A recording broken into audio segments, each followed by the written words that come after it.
Good morning and welcome to the latest webcast from Journey4. Today I'm joined by one of the directors of the consultancy, Stuart Pearce, to talk about their smarter working initiative and how through the experience of lockdown in COVID-19, businesses have faced up to some fundamental challenges to their operations and how this is accelerating change across teams and working practices. As we continue to live through extraordinary times, what have been the lessons learned and what does this say about a future smarter way of working? Stuart, hello to you. First of all, what is smarter working, and do please tell us more about your initiative? Hello, David. Yes, well, the Smart Working Initiative, something we started in the first few weeks of the coronavirus lockdown, when it became clear that the level of change was unprecedented and that the changes would continue for many months rather than weeks. We set about trying to understand how people were working differently during this period of time, collect the findings and put those to use in a practical toolkit for business leaders to help them plan for the return to work once the restrictions were lifted. Some commentators have said that the amount of change that we've seen over the last 10 to 15 weeks is more akin to changes you see over sort of 10 years. So really unprecedented times. So we set about collecting that through a series of workshops, and we ran four workshops in the end. We had 20 businesses represented across 13 different sectors, and we identified four key themes that emerged from there around communication, leadership, productivity and work-life balance, and identified some improvement plans. Over 100 improvement ideas came forward. We summarised those in a series of practical tools that business leaders can use, which are summarised in our Smarter Working paper. Okay, and from your research, did you identify any key considerations for business leaders? Yes, there were four key considerations that came through pretty strongly actually during the research. One was that any solutions going forward needed to be an employee-led approach, not a one-size-fits-all top-down approach, but really one that is much more employee-led. There needs to be a strong level of engagement in the process to recognise that employees have a voice and they want to contribute to the ideas going forward. Another sentiment was that around the complexities within your workforce, and that it might be useful to segment and think about segmenting your employees such that you can bring forward solutions which address the particular needs of different employee groups within that. The sort of other thing was around the best ideas for improvements often come from your workforce. We've seen that in many businesses, and therefore sort of addressing and talking to your employees and getting their ideas from them is really the best way to approach it. And did you get a sense that employees want to return to the ways things were before lockdown? I think it's clear that employees, having experienced a different way of working, don't want to return back to the way things were. There are many things which have worked well, of course, and there are some things that haven't worked as well. But obviously, we should try to mitigate against those and work on the things that have worked well. And so there's a strong sense that we don't want to return to the way things were. Unfortunately, we do have short memories, so there is a risk that as we return back to normal, and perhaps once the virus is found, a vaccine is found for the virus, that we drift back to the way things were. But I think employees would want to seize this opportunity to work differently in the future, and they want to be involved in that process. Was there a sense that employees were more productive? Did businesses find that in their practices?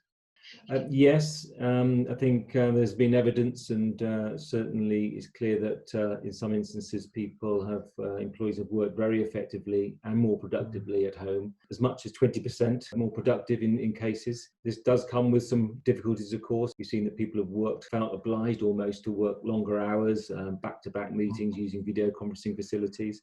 And of course, that's not sustainable going forward. So some of the upturn in productivity it cannot be sustained. So we need to build that into the future business models. Do you see any risks from smarter working going forward? I'm sort of thinking of things like the erosion of team culture, the loss of those water cooler moments, for example, the creativity and during breaks in the office. Yes.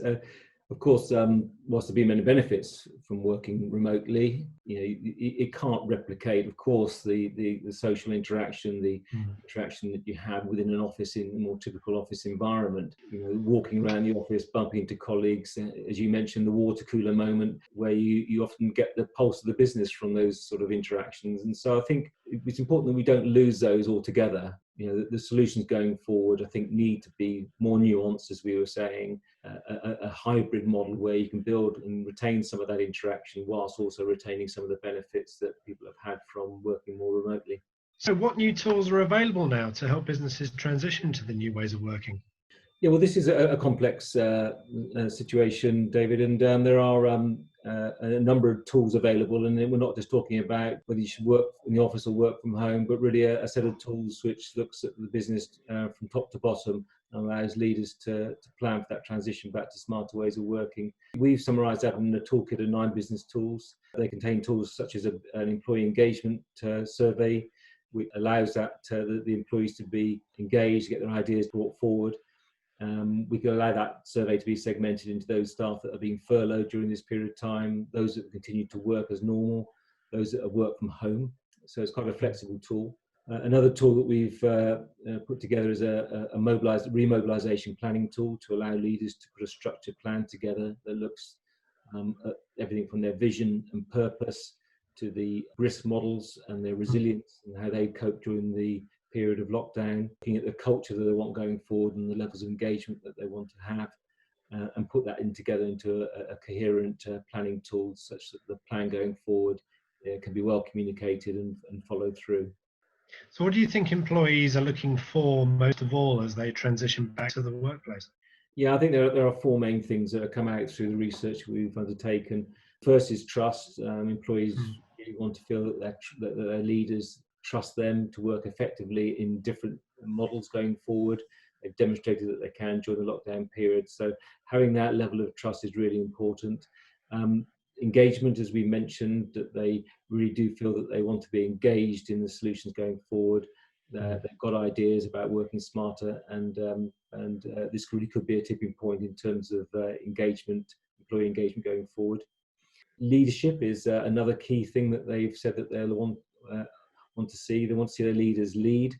They want to, the management and the day-to-day operation of tasks lead to the managers and their teams, and the leaders need to focus on the leadership, demonstrate empathy, and articulate a clear vision and purpose for the business going forward.